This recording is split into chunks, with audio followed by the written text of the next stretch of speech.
e soube que o forasteiro estava construindo uma belíssima casa, onde o casal viveria após o casamento, que ocorreria em pouco tempo.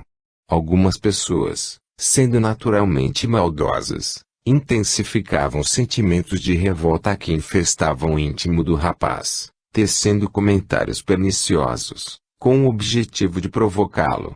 No fundo, sentiam prazer em vê-lo humilhado. Cada informação sobre o casal que chegava ao conhecimento de Ulisses era como uma punhalada que lhe desferissem no coração. Toda vez que ouvia os nomes de Juliano e Flora, sentia os batimentos cardíacos se acelerarem, como se tivesse levado um grande susto. Passou a dormir mal, a se alimentar muito pouco, e aumentou o consumo de bebidas alcoólicas, para as quais já tinha uma boa dose de inclinação. Naquele sábado, quando tomou conhecimento de que o noivado estava sendo oficializado, Ulisses, que havia bebido durante o dia todo, sem saber exatamente por qual motivo, pegou o revólver do pai, municiou-o, colocou na cintura e saiu sem destino certo. Não fazia a menor ideia de que naquela noite não voltaria para casa. Segunda parte. 9. Sombras. Quando o espírito deixa a terra, leva consigo as paixões ou as virtudes de sua natureza e vai para o espaço se aperfeiçoar, ou permanece estacionário até que deseje esclarecer-se. Alguns partiram cheios de ódios violentos e desejos de vingança insatisfeitos. Êxodo, capítulo 14, item 9. Ulisses acordou com uma tremenda dor de cabeça. Julgou ser fruto da bebedeira da noite anterior. Sem conseguir abrir os olhos doloridos, tateou no escuro, buscando o interruptor do abajur que ficava na cabeceira de sua cama, mas não o encontrou. Aliás, não encontrou também o colchão, o travesseiro, nem o cobertor. Notou que estava deitado em solo pedregoso, sobre uma rala e áspera vegetação. Assustado, fez grande esforço e, com muito sacrifício, conseguiu entreabrir os olhos, que estavam tremendamente doloridos. Havia um brilho intenso à sua volta. Com movimentos lerdos, ergueu a mão direita e tocou o alto da cabeça.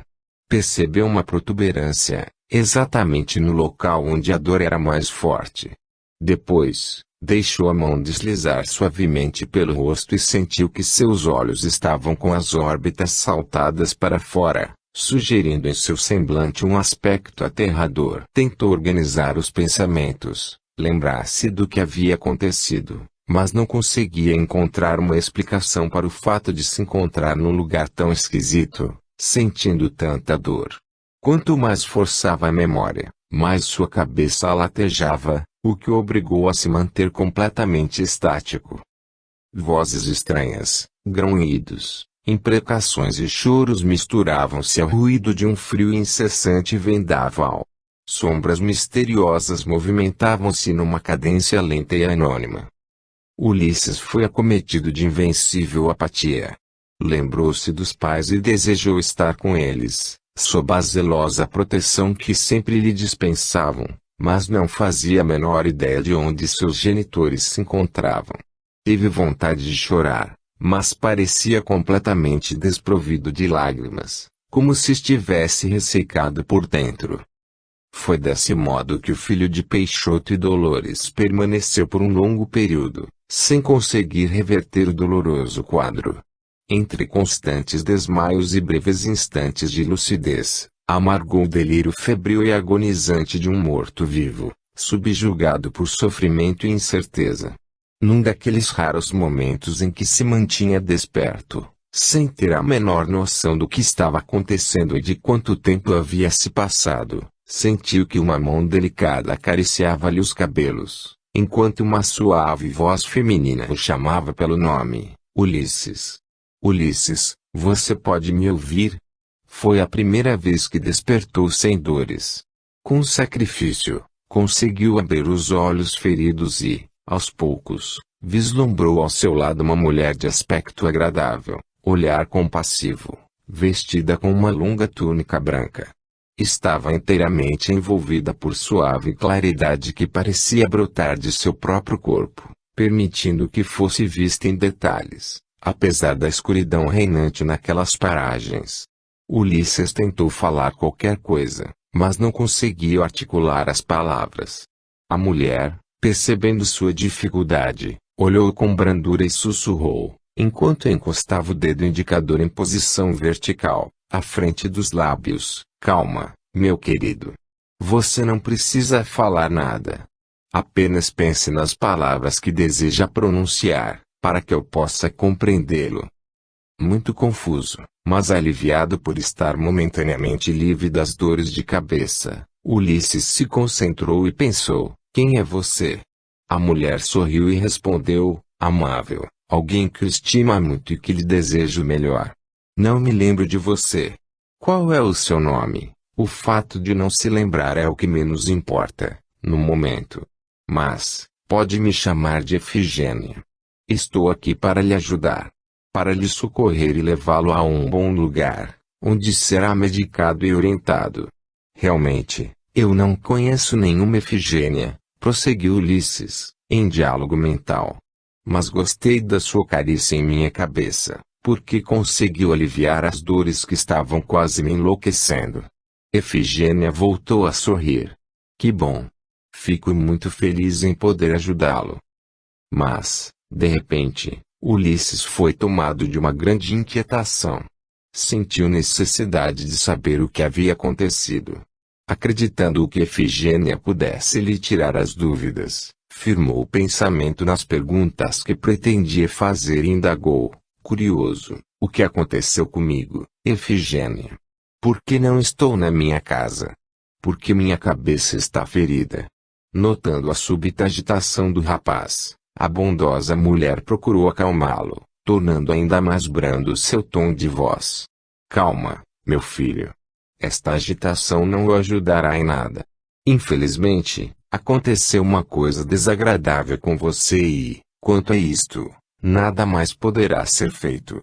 Mas, na hora certa, você terá todas as informações de que necessita. O importante agora é tirá-lo deste lugar. Você não gostaria de vir comigo, para receber tratamento e se livrar dessas dores? Mas, Ulisses não estava mais conseguindo se manter sereno. Algo dentro dele começava a se manifestar negativamente, de modo incontrolável. Não vê que estou impossibilitado? Que não consigo me mover? Respondeu, revoltado, em atitude tão hostil que, embora dita em linguagem mental, assemelhava-se a gritos. Era a sua natureza embrutecida que começava a aflorar, voltando a comandar os seus pensamentos. Sem perder a serenidade, Efigênia apontou para uma direção e disse: eu não estou sozinha, Ulisses. Somos um grupo de trabalhadores e viemos preparados para socorrê-lo, sem que você precise fazer qualquer esforço. Basta que tenha o desejo sincero de ser auxiliado. Ulisses firmou os olhos inchados na direção que a mulher havia apontado e visualizou 4 jovens, todos vestidos de roupas brancas e possuidores daquela mesma tênue claridade que envolvia Efigênia. Seus semblantes eram suaves, seus lábios ostentavam cândido e sincero sorriso. Carregavam uma espécie de padiola. Como vê, continuou Efigênia você não precisará fazer nada. Esses companheiros irão colocá-lo na maca e nós o levaremos a um lugar confortável, onde você receberá o tratamento necessário para sua recuperação, além de esclarecimentos sobre tudo o que lhe aconteceu. Durante todo o tempo, a mulher continuava acariciando a cabeça de Ulisses, que agora já não apresentava nenhum sintoma de dor. Por um lado, ele queria dizer a Efigênia que estava tudo bem, que tinha vontade de seguir com o grupo, mas não conseguia fazê-lo com a convicção necessária. Alguma coisa dentro de si relutava em aceitar ajuda. Ulisses não conseguia entender o que se passava em seu interior, mas um sentimento de raiva ia aos poucos o envolvendo em grande inquietação. Parecia estar sendo atraído para o centro de vertiginoso redemoinho, do qual não conseguia escapar. Olhou a face serena de Efigênia e buscou se fortalecer no halo de complacência que emanava daqueles olhos translúcidos. Mas, de repente, tudo aquilo lhe pareceu ridículo. Sentiu-se diminuído, frágil, dependente. Teve ódio daquela sensação. Agora, os sorrisos amorosos daquelas pessoas que ali estavam para socorrê-lo, pareciam-lhe risos sarcásticos, como se debochassem do seu sofrimento, da sua fraqueza. O orgulho, que sempre havia norteado as suas atitudes, voltava a dominá-lo inteiramente. Ulisses sentiu raiva de tudo aquilo. Precisava reagir, mostrar-se forte e decidido, como sempre fora. Segurou com força a mão de Efigênia e, num gesto brusco, afastou-a de sua cabeça. Nesse momento, sentiu a dor voltar com maior intensidade. Uma forte vertigem quase o fez desmaiar, mas conseguiu se manter lúcido. Sentiu que estava finalmente retomando o controle de suas próprias ações e esta percepção o encorajou muito. 10. O Justiceiro. A vingança é o último vestígio abandonado pelos costumes bárbaros que tendem a desaparecer dentre os homens. Ela é, juntamente com o duelo, um dos últimos vestígios desses costumes selvagens que jaziam a humanidade sofrer no início da era cristã. Êxodo, capítulo 12, item 9. Enquanto lutava consigo mesmo, procurando manter-se firme diante daquela confusão mental e das dores que haviam retornado com grande intensidade, Ulisses ouviu uma voz grave ecoar, em meio às trevas. Ulisses! Ulisses! Onde está você, meu rapaz? A voz soava do lado oposto de onde estavam Efigênia e seu grupo. Ulisses olhou com ansiedade para aquela direção e se deparou com um homem alto, de semblante grave. Vestia-se com uma grossa capa cinzenta. Ao vê-lo, o homem zarrão ensaiou que deveria ser um sorriso e comemorou. Ah, você está aí, meu garoto. Até que enfim o encontrei. Venha, vamos embora daqui. Cada vez mais confuso, Ulisses tentou novamente articular umas palavras, dirigindo-se ao recém-chegado, mas não conseguiu. O que foi? Quer falar alguma coisa? Perguntou o estranho. Novamente ele tentou falar, mas não obteve sucesso. O homem abaixou-se e, encostando o ouvido à boca de Ulisses, pediu: vamos, faça um esforço. Você consegue. Com muita dificuldade, Ulisses balbuciou: quem é você? Ah, vejo que você ainda está sob o efeito da lei do esquecimento. Sou um grande amigo do passado. Alguém que o conhece há muito tempo e que lhe tem grande estima. Meu nome é Adamastor e estou aqui para ajudá-lo. Não me lembro de conhecê-lo, sussurrou Ulisses. Mas, é claro que não. Você passou por maus momentos e é natural que fique desmemoriado por algum tempo. Mas, pode confiar em mim. Sou seu amigo e desejo o melhor para você. Ela também veio me ajudar. Disse as mesmas coisas. Cochichou Ulisses, apontando na direção de Efigênia. Adamastor franziu o senho e levantou-se de punhos cerrados, em atitude agressiva. Olhou atentamente, procurando distinguir qualquer coisa em meio à escuridão, mas não conseguiu enxergar nada. No fundo, sabia que não podia visualizar o grupo de benfeitores, em função de sua baixa vibração mental. Não havia como alcançar, ainda que visualmente, a dimensão espiritual em que os outros se situavam, por estarem moralmente bem mais elevados que ele. Você deve estar falando de umas pessoas metidas a boazinhas, não é? Umas que falam manso e carregam uma padiola, oferecendo ajuda. Dizem que vão levá-lo para um lugar confortável, que vão cuidar de você, e até conseguem passar a sensação de que suas dores acabaram. Ulisses acenou a cabeça, num gesto de afirmação. Nesse momento, Efigênia interferiu com educação, com a mesma serenidade na voz. Não dê ouvidos a ele, Ulisses. Este homem não poderá lhe ajudar, porque não consegue ajudar nem a si. E um infeliz, um revoltado, que insiste em permanecer no erro e no sofrimento, em vez de procurar a libertação por meio do amor, do perdão e da caridade. Venha conosco. Deixe-nos cuidar de você. São os fingidos. Uns mentirosos, hipócritas, gritou Adamastor, demonstrando profunda irritação, parecendo ter percebido de algum modo o apelo de Ifigênia. Não dê atenção a eles, Ulisses, pois o que querem é convencê-lo a perdoar o seu assassino, o miserável que desgraçou a sua vida. Assassino? Sublinhado, balbuciou o enfermo, curioso. Sim. Por acaso, já contaram o que lhe aconteceu? Já lembraram que você foi assassinado covardemente por aquele tal Juliano? Que o maldito arrebentou a sua cabeça? Que agora o caminho dele está livre para se casar com a Flora? Ao ouvir os nomes de Juliano e Flora, Ulisses sentiu um baque imenso. A revolta que se manifestava em seu íntimo eclodiu de modo espetacular, provocando-lhe uma espécie de colapso. Começou a tremer, numa agitação agônica incontrolável. Estou aqui, porque não acredito nessa tal justiça divina que os covardes insistem em evocar, simplesmente por não terem coragem de enfrentar os seus inimigos. Acredito, sim, na justiça feita pelas mãos de quem sofre um prejuízo. Acredito no olho por olho e estou aqui para lhe ajudar a se vingar do Juliano, vociferou Adamastor. Calma, Ulisses, implorou Ifigênia, em tom clamoroso. Não dê vazão à revolta. Não vá com este pobre infeliz, que só o ajudará a se complicar ainda mais. Por favor, venha conosco. Não. Nunca, bradou Ulisses, agora sem se importar com a dor dilacerante que sentia, enquanto gritava.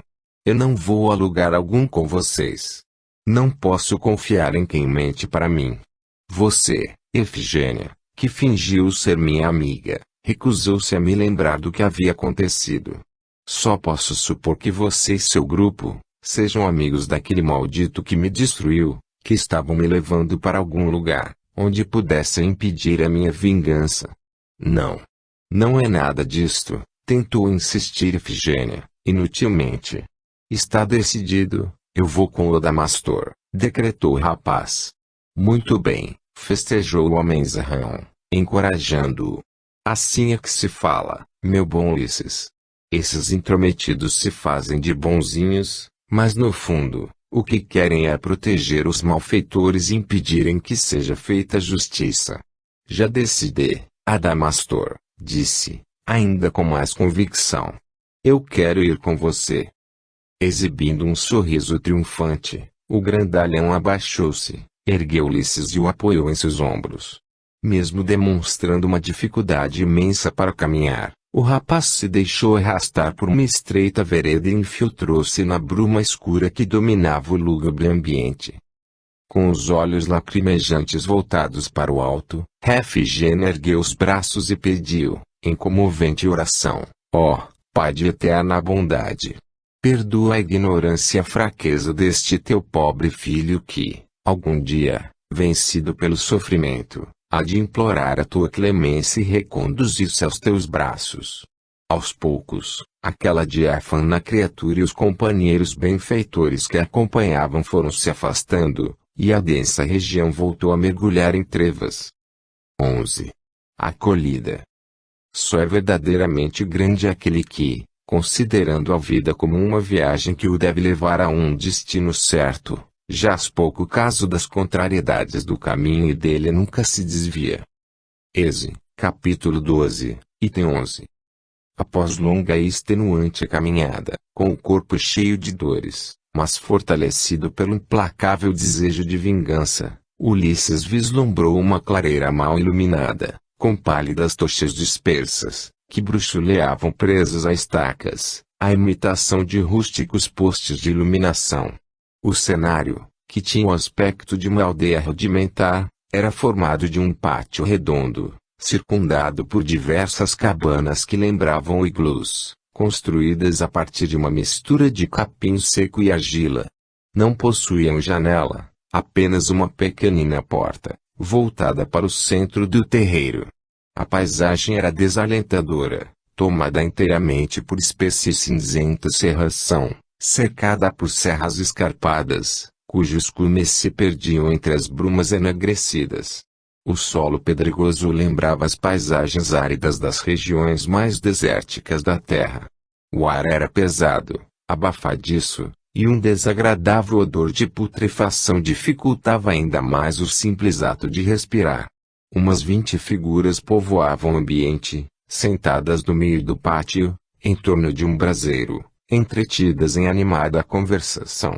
A passagem dos dois homens, algumas, curiosas, os olharam, mas a maioria se manteve indiferente.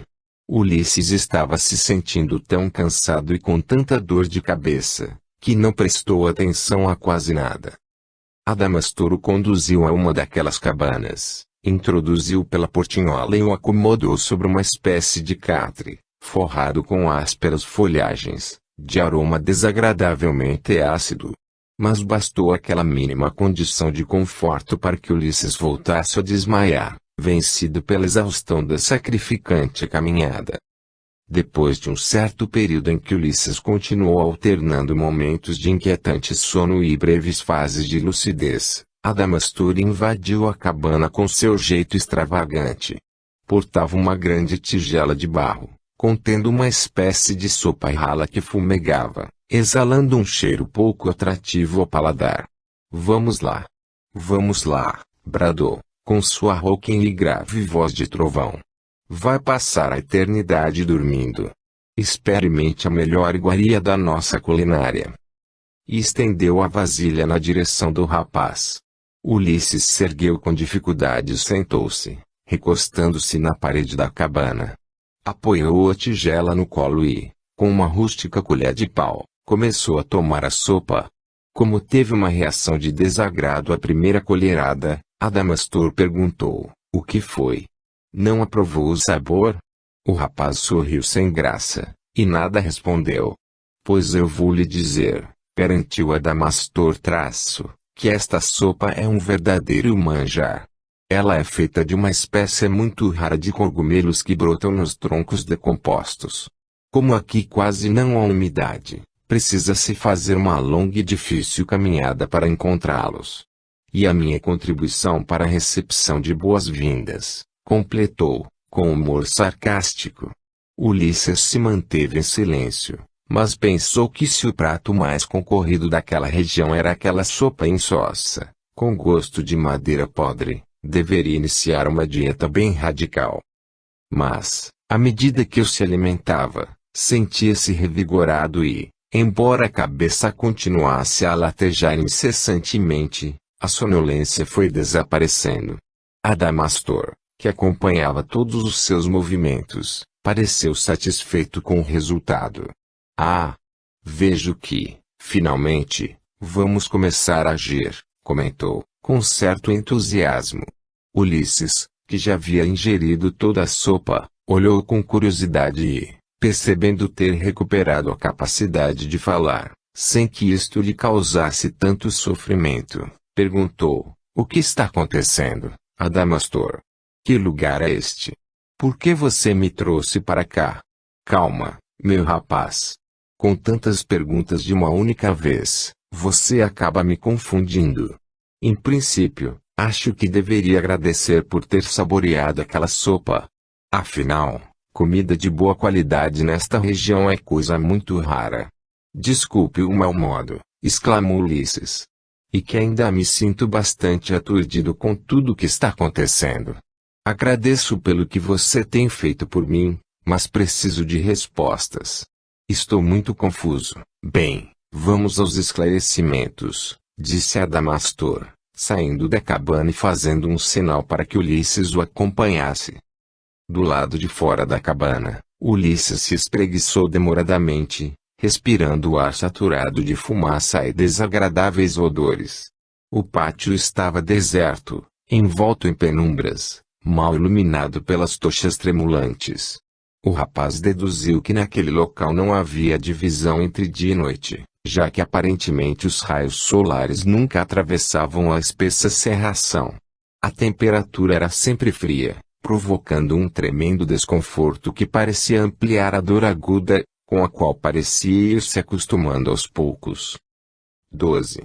A aldeia. O amor aos bens terrenos constitui um dos mais fortes entraves ao vosso adiantamento moral e espiritual. Pelo apego à posse de tais bens, destruís as vossas faculdades de amar, com as aplicardes todas as coisas materiais. Êxodo, capítulo 16, item 14. Adamastor e Juliano sentaram-se numas pedras arredondadas que serviam de bancos, em torno do pequeno braseiro, mantido constantemente aceso no centro do pátio. Reativando as brasas com uma vareta, o hospedeiro perguntou: por onde você quer começar a sessão de perguntas? Gostaria de saber que lugar é este e quem são as pessoas que vivem aqui. Sem desviar os olhos do braseiro, Adamastor respondeu: a única pessoa que vive aqui sou eu. Ou melhor, agora somos nós dois. Mas, de quem são essas cabanas? Quem eram as pessoas que vi em torno deste braseiro, no dia que você me trouxe? Adamastor abriu os braços efusivamente e, olhando nos olhos do rapaz, disse: Ulisses, o lado de cá não é muito diferente do lado de onde você veio. Há aqui lugares tão sinistros, quanto lá. Recantos destinados a encontros furtivos, a reuniões sigilosas. Isto acontece, porque os habitantes dos dois planos, em sua maioria, compartilham os mesmos desejos secretos, as mesmas necessidades fugazes, as mesmas falsidades. Aqui é uma espécie de... Deixe-me pensar num termo bem apropriado. Refúgio. Eu acho que é a palavra que melhor explica esta aldeia. Refúgio. Mas, para quem? Lugares como este servem para as pessoas realizarem aquilo que, por força das circunstâncias, não podem fazer do lado de lá. Aquelas pessoas que você viu, no outro dia, pertencem a um grupo político que atualmente detém grande poder e administra muito dinheiro público. Políticos? Sim. Eles se reúnem sempre aqui, para planejarem os melhores meios de desviarem verba pública para as contas do partido político a que pertencem, além de ampliarem suas riquezas pessoais, sem despertar tantas suspeitas. Mas, por que se reúnem aqui, se há tanto espaço do lado de lá? Porque, deste lado ficam mais à vontade. Acreditam que aqui estão isentos da curiosidade dos eleitores, da espionagem dos adversários e do trabalho investigativo da imprensa e da polícia. E como é que eles conseguem chegar aqui? Durante o sono do corpo físico. Deixam o corpo canal no leito e chegam aqui por meio da vontade do pensamento, seguindo um irresistível impulso de atração. Se você tivesse reparado mais detalhadamente, veria que todos se encontravam presos a tênues cordões fluídicos que os ligam ao corpo material. Esses cordões somente são rompidos quando ocorre a morte do corpo. Então, eram políticos corruptos, comentou Ulisses. Exatamente, mas não são apenas os políticos inescrupulosos que frequentam esta aldeia.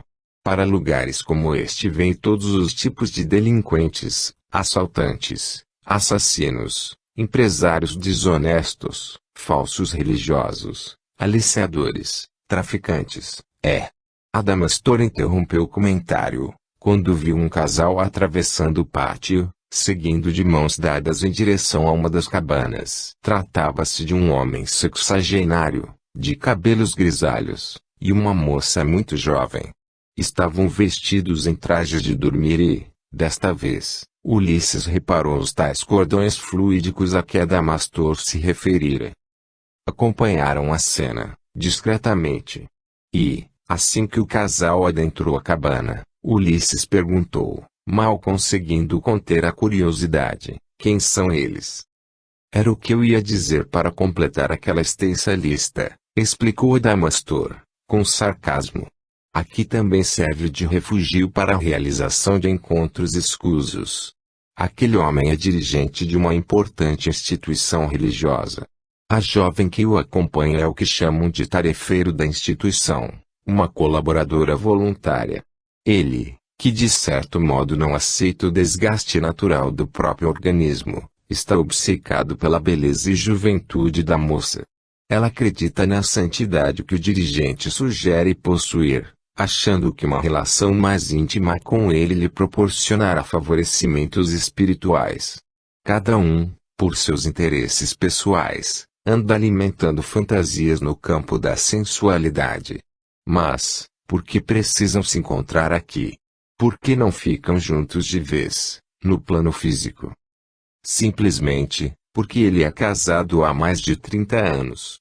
Tem filhos, netos, uma importante reputação a zelar, e não abre mão da relevante posição que ocupa diante da sociedade, o que viria por terra, no caso de um escândalo.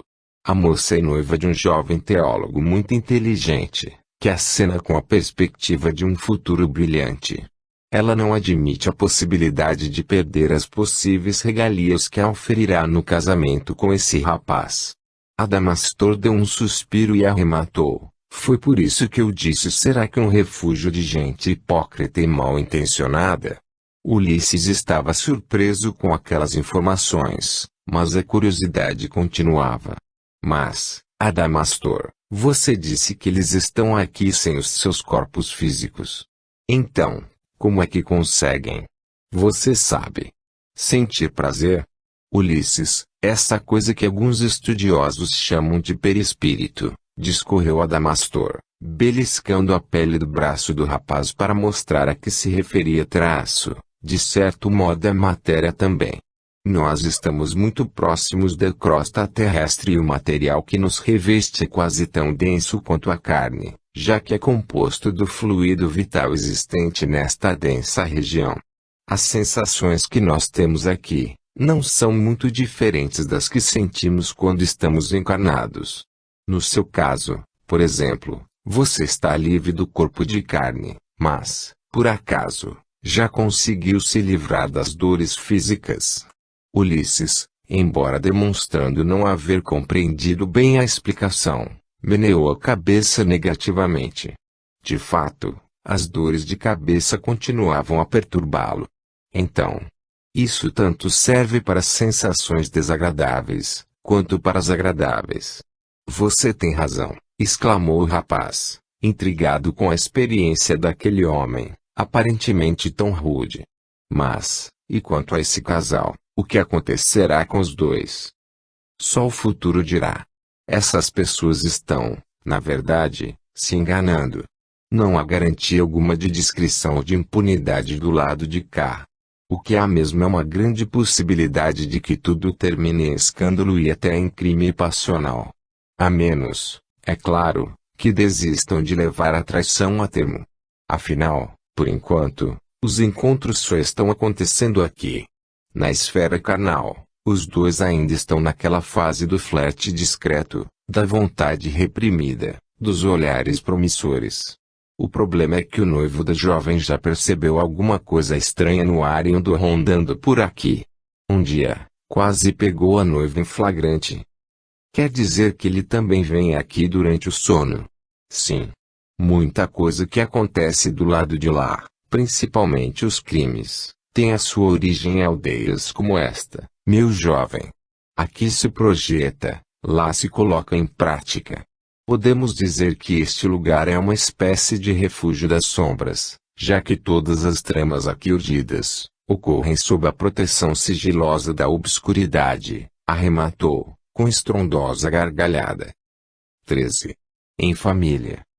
Deus permite as encarnações de espíritos antipáticos ou estranhos nas famílias, com o duplo objetivo de servir de prova para uns e de meio de adiantamento para outros.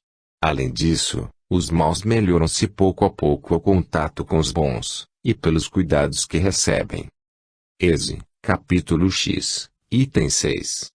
Após alguns segundos de silêncio, Ulisses voltou a se manifestar. Muito bem, Adamastor.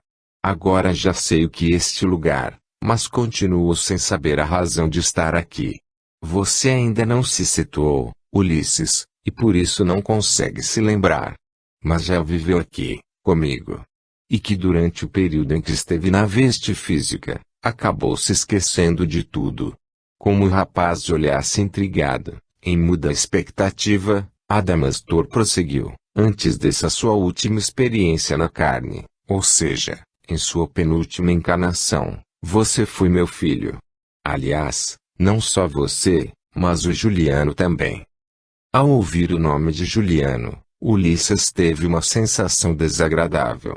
Adamastor percebeu e, olhando-o firmemente, asseverou: é isto aí, meu rapaz.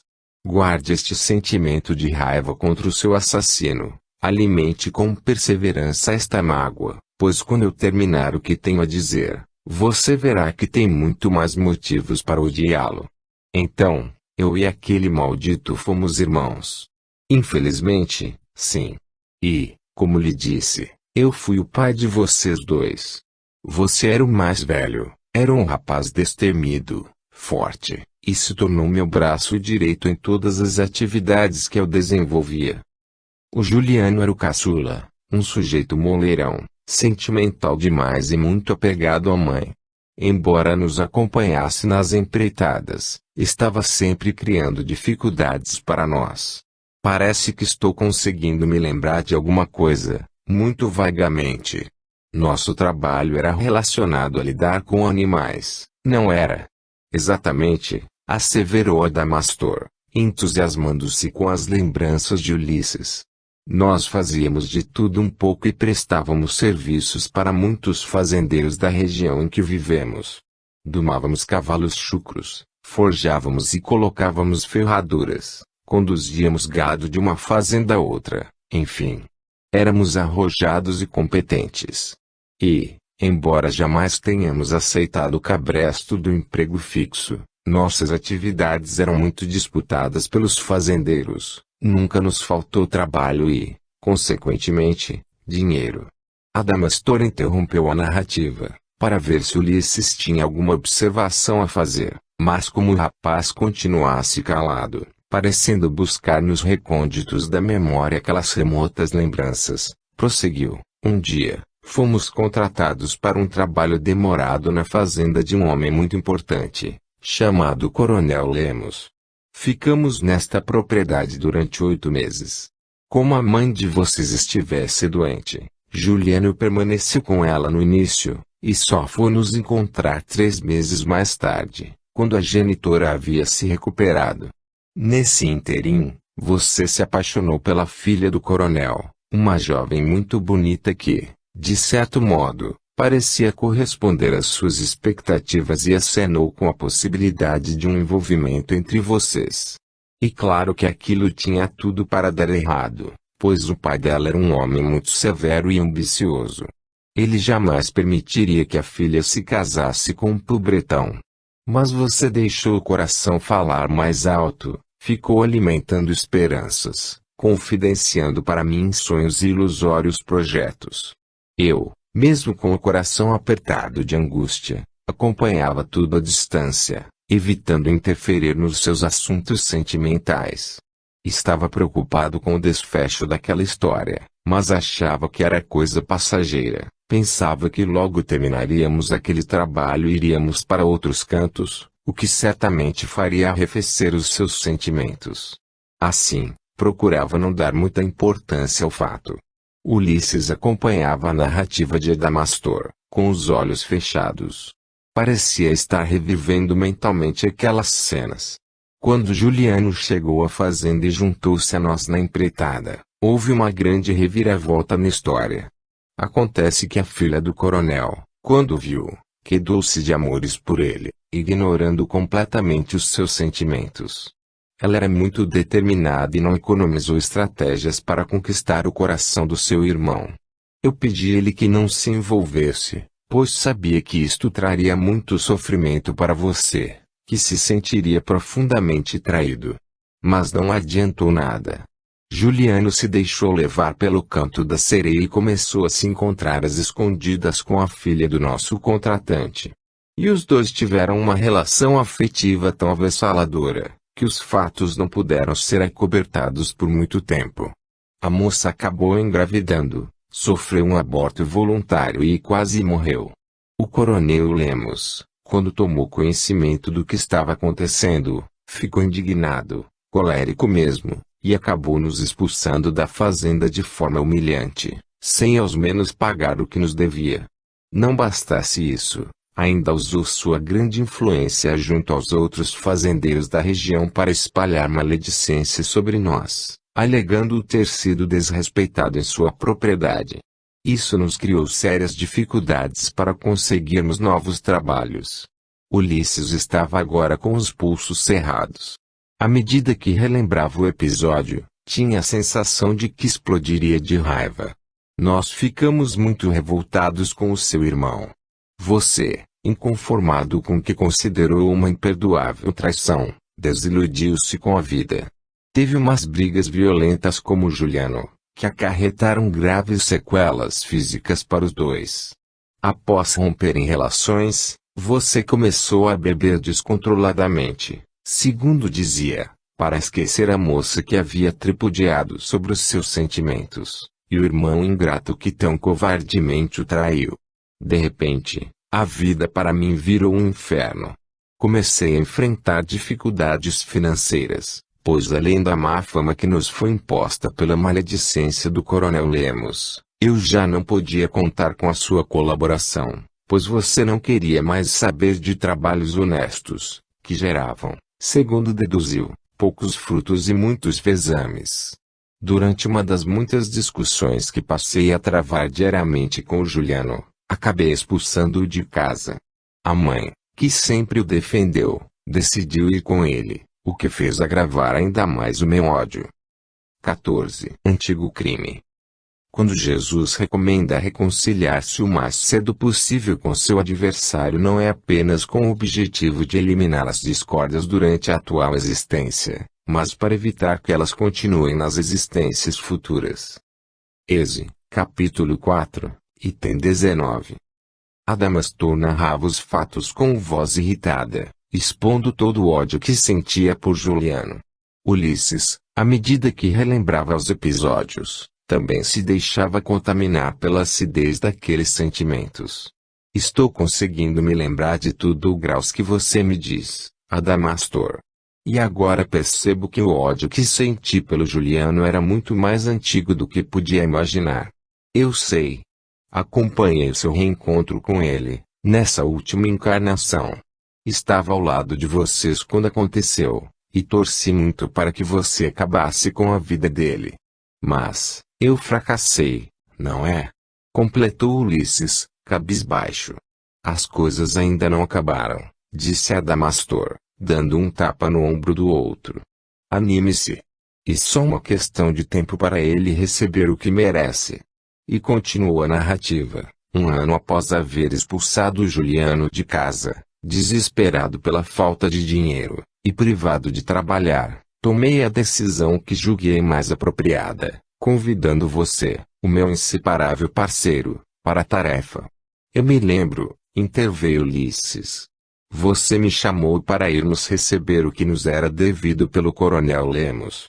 Explicou que teríamos de tomar à força o que nos pertencia. Só não me lembro bem do desfecho desta história. Bem, nós nos armamos de revólveres e, com os rostos cobertos para não sermos identificados, fomos atrás do fazendeiro. Apesar de muito rico, o Coronel Lemos não se preocupava com a segurança dos seus bens, o que facilitou a nossa ação. Invadimos a propriedade durante uma madrugada. Conseguimos rendê-lo e obrigamos a nos entregar uma quantia considerável de dinheiro, além de vários objetos valiosos que ele mantinha num cofre. Depois, o amarramos, amordaçamos e o escondemos embaixo da sua própria cama, a fim de garantirmos uma fuga tranquila. Com a ação bem-sucedida, deveríamos ir logo embora, mas você resolveu aproveitar a invasão para se vingar da filha do coronel e recebeu o meu apoio. Afinal, já estávamos dentro da casa deles. Como assim? Espantou-se Ulisses. O que eu fiz à filha do coronel Lemos?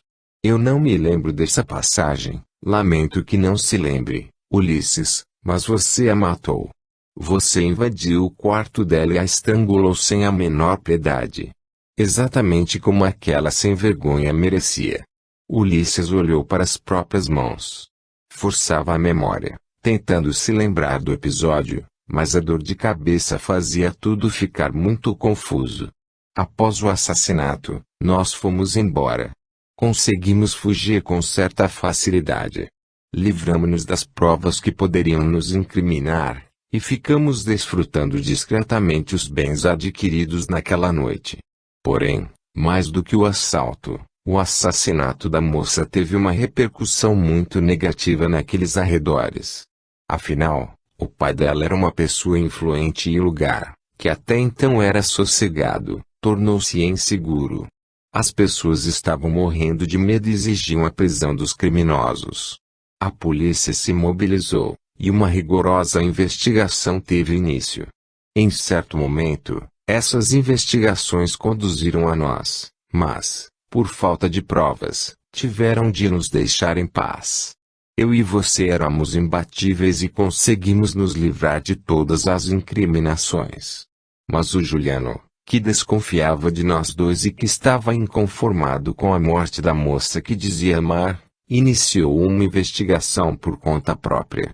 Um dia, aproveitando-se de que estávamos ausentes, ele invadiu a nossa casa e revirou tudo.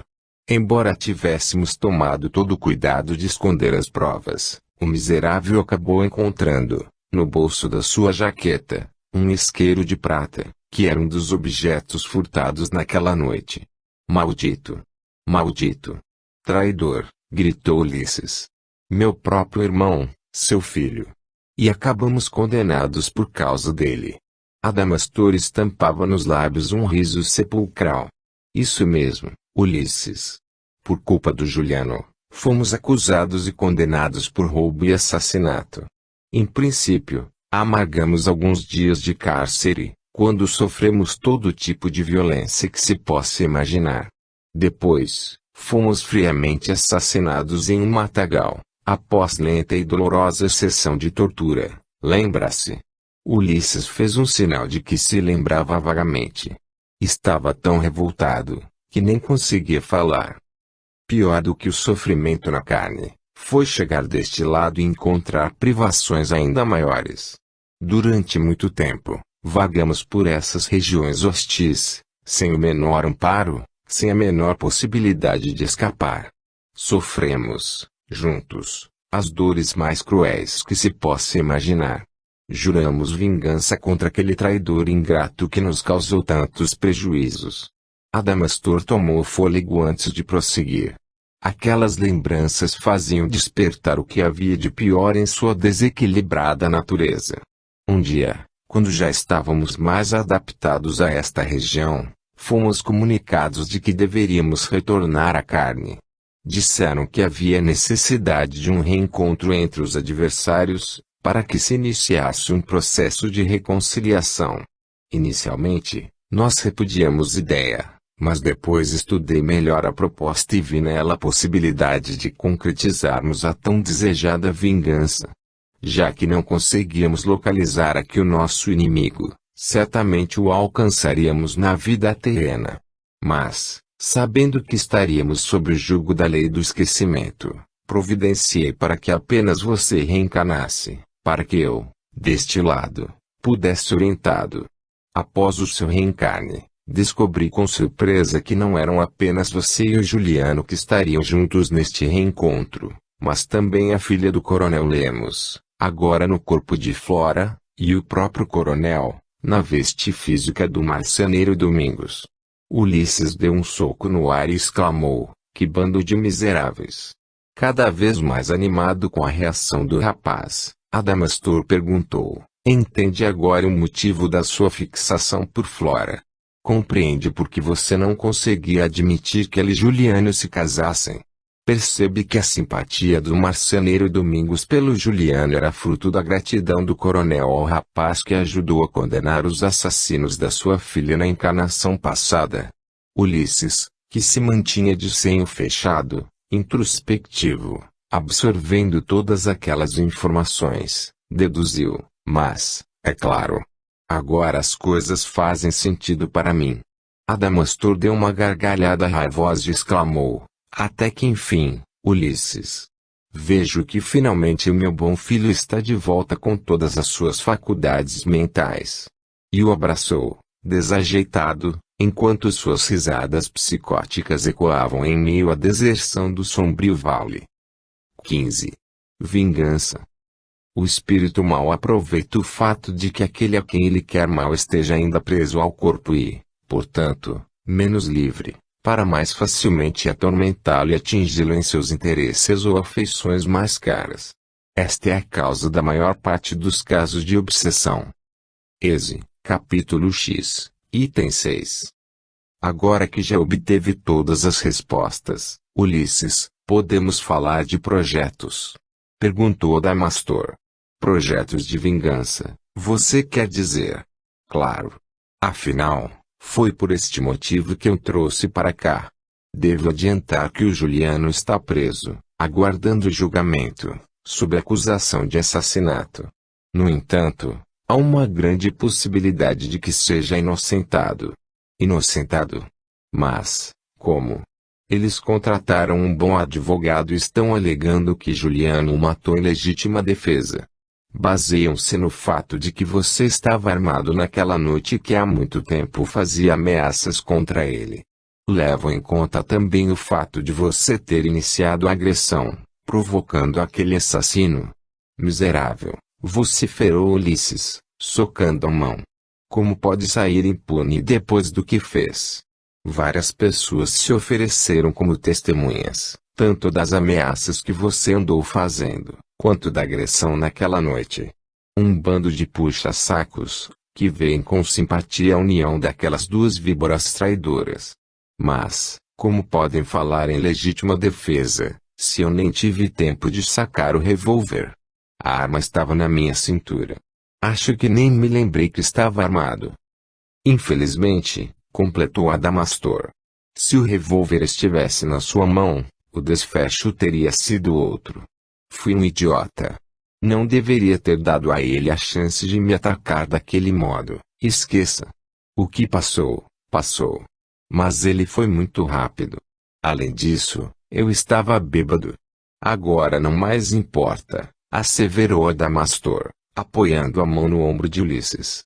O que está feito, não está por fazer. Precisamos nos concentrar nos planos para a vingança. Tem alguma ideia de como fazê-lo? É claro que tenho. Durante o velório do seu corpo, o Peixoto, que foi o seu pai nessa encarnação, jurou vingança. A ideia é convencê-lo a concretizar a ameaça. Se ele de fato colocar um fim ao corpo físico do Juliano, há uma grande possibilidade de que o infeliz venha parar bem aqui, nas nossas mãos, além de impedir que se case com aquela maldita traiçoeira. Concluiu Ulisses, com os olhos injetados de ódio. Exatamente. Imputaremos a eles um pouco do sofrimento que nos fizeram passar. Receberão aquilo que merecem. Ouça, Ulisses, precisamos reforçar a ideia da vingança na mente do Peixoto. Para isso, nós o traremos aqui, durante o sono físico, e você vai implorar a ele que cumpra a promessa feita diante do caixão. Faça um apelo dramático para deixá-lo impressionado. Isso será muito fácil, assegurou Ulisses. Atraia o velho para cá e deixe o resto por minha conta. Adamastor esfregou as mãos, animadamente. É como eu disse, meu jovem, aqui se projeta, lá se executa.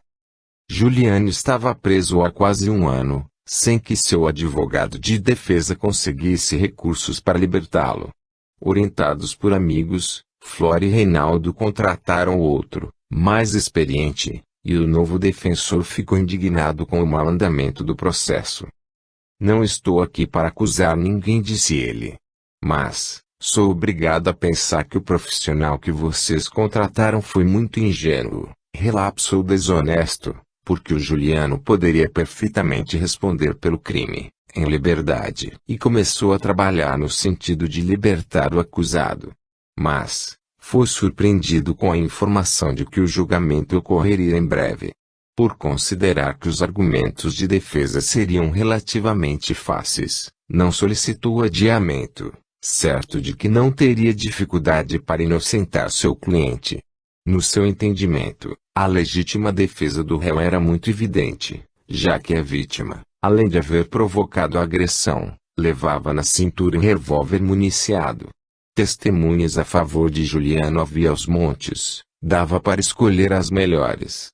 Diante da perspectiva favorável, Flora, Reinaldo e Dona Francisca estavam confiantes e alegres, mas Juliano não conseguia demonstrar o mesmo entusiasmo. O período que passou na prisão o deixou muito abalado. Emagreceu demais, tornou-se triste e calado. Seu olhar perdeu aquele brilho envolvente que a todos cativava. Para facilitar as visitas que fazia semanalmente ao noivo preso, sempre em companhia de Dona Francisca ou do irmão, Flora adquiriu um veículo e pediu a Reinaldo que a ensinasse a guiá-lo. Com sua incrível capacidade de aprendizado, logo estava dirigindo com mais habilidade que o próprio instrutor. Numa dessas visitas, Juliano o abraçou fortemente e desabafou: "Meu amor, eu não sei o que está acontecendo comigo. Acho que estou enlouquecendo. Tenho tido pesadelos horríveis, onde me vejo num lugar escuro, sendo torturado por dois homens estranhos, que demonstram ter muito ódio de mim. Acordo abalado e passo o dia todo com fortes dores de cabeça. Estou me sentindo enfraquecido, desanimado, sem vontade de continuar vivendo." Aquele depoimento deixou Flora assustada. Enquanto Juliano falava, ela notou que ele tremia muito e, quando o encarou, viu que o rapaz estava chorando. Sentiu um forte aperto no coração. Teve medo de que algo grave pudesse acontecer a ele e voltou a abraçá-lo. Lamentou o fato de não poder oferecer ao amado uma proteção mais eficiente que aquela. Esforçando-se para manter sua costumeira serenidade, procurou acalmá-lo. "Juliano, meu amor, não fique assim.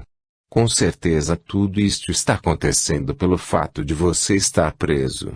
Você será absolvido e nossas vidas voltarão ao normal. Você retomará as atividades, junto com o Reinaldo, e marcaremos uma nova data para o casamento. Afinal, eu e o meu irmão demos continuidade à construção da nossa casa e ela já está quase pronta. Faremos uma bela viagem de lua de mel e todas essas dores cairão no esquecimento."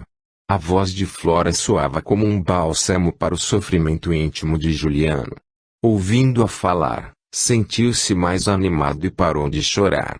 Mas, no fundo, não tinha tanta certeza quanto a felicidade futura. Sentia-se mergulhado num vazio imenso, influenciado por ideias sombrias, completamente desprovido de alegrias. 16. Olho por olho. O Espiritismo vem provar que os demônios são apenas almas de homens perversos que ainda não se livraram dos instintos materiais, e que somente se pode pacificá-los sacrificando-se o ódio que possuem, por meio da caridade. Êxodo, capítulo 12, item 9. A saudade do filho imprimia um ar de tristeza e desolação na residência de Peixoto e Dolores. O casal, que há anos já vivenciava uma relação fria e silenciosa, sentiu esse distanciamento se ampliar ainda mais, em função da ausência de Ulisses.